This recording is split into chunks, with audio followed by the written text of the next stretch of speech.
I guess one question, if you're allergic to iodine contrast, what are your options? For Dr. Choi. Oh, if you're a patient who's allergic to iodine contrast, what are your best options? Good question. I mean, normally it's a MRI. If you have a problem issues with the CT, like have an iodine contrast to allergy to the iodinated contrast, or the you have a kidney failure, next to the best alternative is the MRI. The MRI is the best, or if it's not actually better on the liver lesions, and it's best on the rectal tumors and pelvic masses. And so, except there is some limitation to looking into to find the peritoneal tumors. That's if we didn't have that limitation, MRI is probably the first line of imaging instead of CT.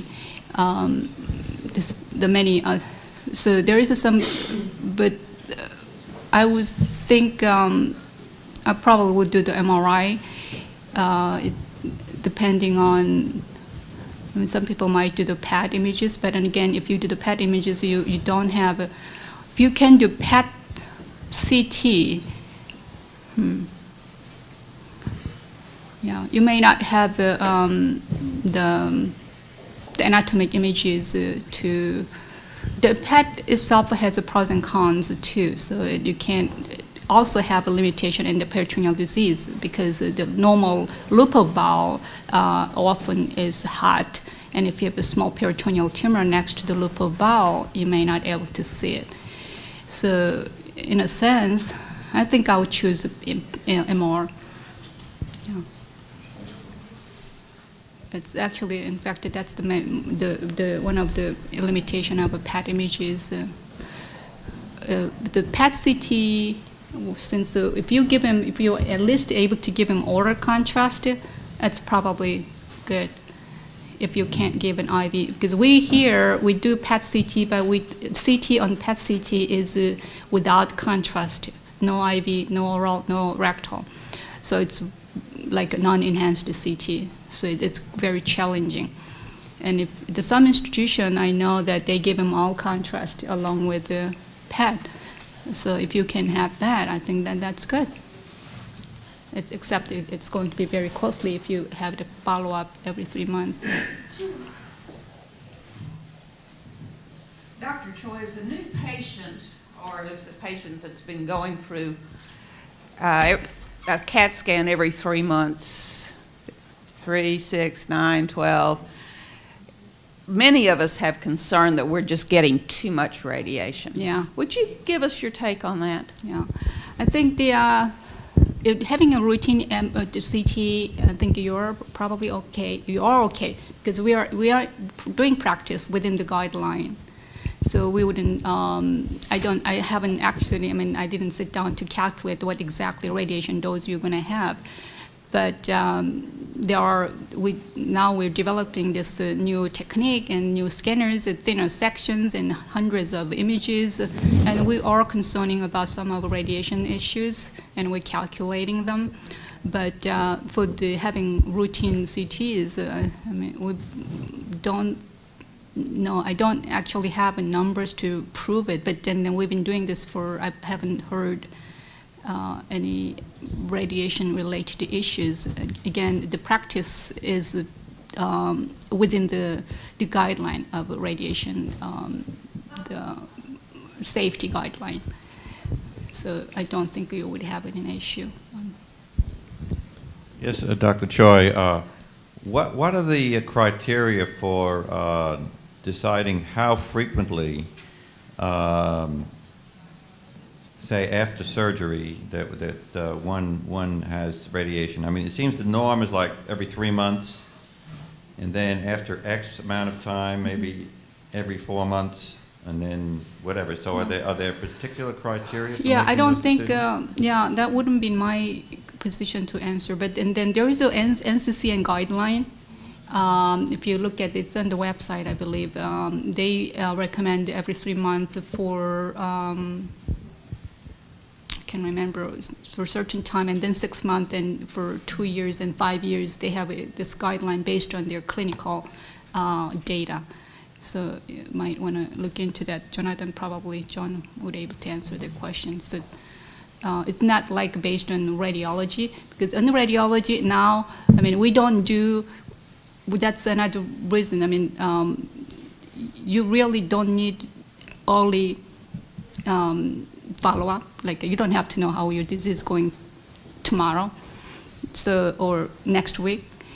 So, because they usually watch you for a while until to see the, give it enough time.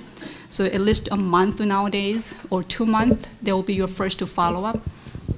And we see enough changes on CT. You don't need fancy. I mean, there are other fancy, actually, imaging studies. There is something called the perfusion CT images, the DCMR images, and they're functional imaging, so-called, or the diffusion MR images. There are many other imaging techniques that we can look into the tumor behavior, except we probably, I mean, those are, majority of those are not practically available at this time, and they are all being used and under investigation. I mean, they are used for clinical trials, but in practical point of view, when they follow you up in a month or 2 months, and you really, I mean, CT shows everything. You don't need, that's why NCCN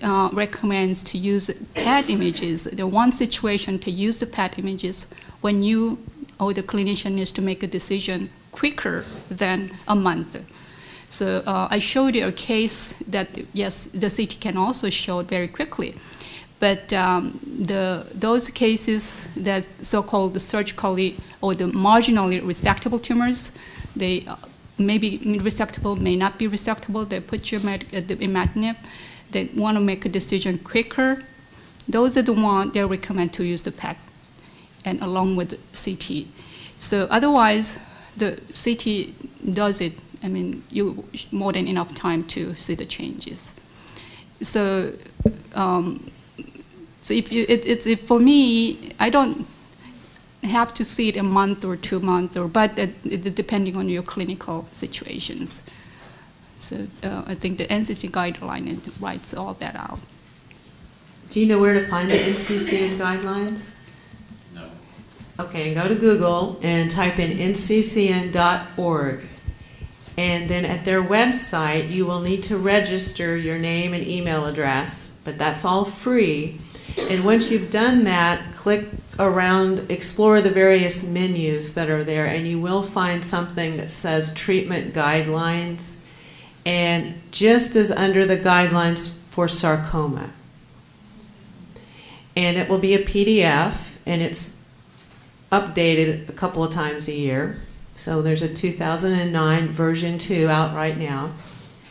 And it will include all sarcomas, or soft tissue sarcomas, and GIST. NCCN? Yes, nccn.org.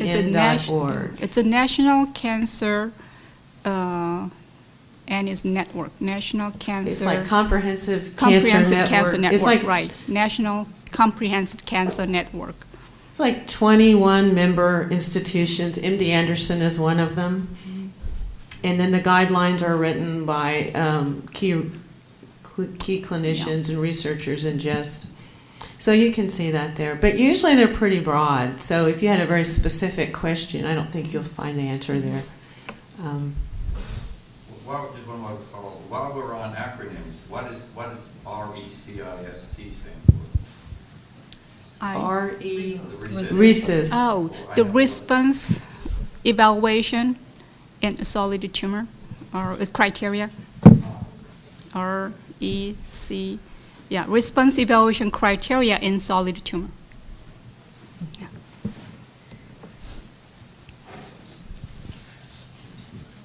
Dr. Choi, a lot of us who avail ourselves quite frequently of community hospitals, they don't have that training, but I noticed that in